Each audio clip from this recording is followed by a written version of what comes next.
السلام عليكم ورحمة الله وبركاته. ازيكم عاملين ايه؟ يا رب تكونوا بألف خير. حبيت اعرض معاكم في الاول كده الفيديو الصور الفراخ اللي خلاص الدورة بتاعتها خلصت الحمد لله، والفراخ دي دلوقتي بايته بقى في الفريزر بتاعنا خلاص اللهم بارك.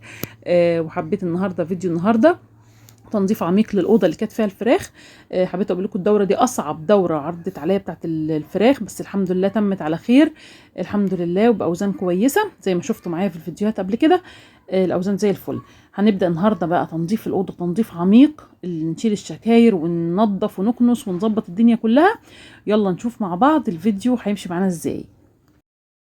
وادي بقى اللي طلع من الاوضه بعد التنظيف، ادي الشكاير اللي انا كنت حطاها على الارض، شكرتين هم كنت حطاهم على الارض، وادي باقي التراب اللي كان موجود والتبن والحاجات اللي كانت موجوده دي كنستها اهوت ولمتها. حتى عندنا بيضه بايظه اهي بتاعت بطه بيضه بطه بايظه نرميها. وكمان كنت كنسل الحمام، شايله القش بتاع الحمام القديم وحطاه له قش جديد ومنضفه ومروقه عليهم. هنشوف الاوضه هنرش فيها بقى كلور وهنظبطها. ادي ميه وكلور اهوت علشان اغسل بيهم الاوضه.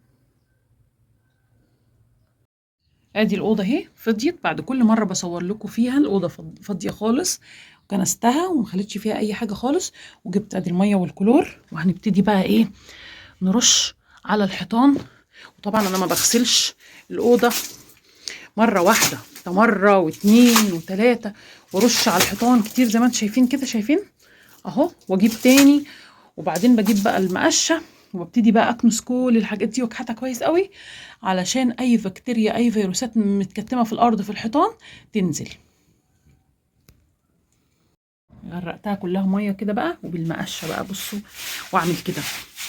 وبعد ما بعمل بالمقشه كل ده طبعا برجع الم التبن اللي هو متبقي ده كله تاني علشان ده برضو فيه بكتيريا. كل ده بيتلم مره واتنين وتلاته وتفضلي تغسلي والحيطان وكده، وهجيب ميه وكلور تاني وهعمل تاني، بس انا مش عارفه اصور كويس وانا ماسكه المقشه، بس انا بوريكم بس احنا بنعمل ايه.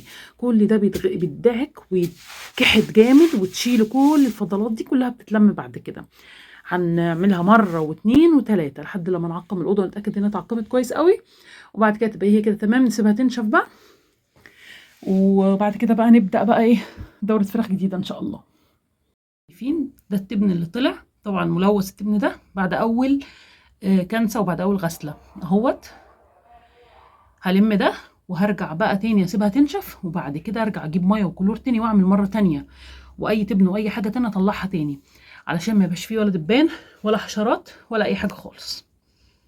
طبعا اسفه على المنظر ده، حبيت بس اوريكم انواع الاسهالات اللي بتبقى موجود للفراخ، اسهال ابيض واخضر واسهال اصفر، انواع كتير. لسه في 3 انواع تانيين للاسهالات.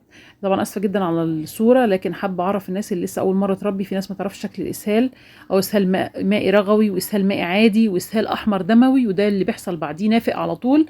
ان شاء الله في فيديوهات جايه هقول لكم علاج كل نوع اسهال لوحده ازاي، وازاي نعالجه وازاي نتجنبه.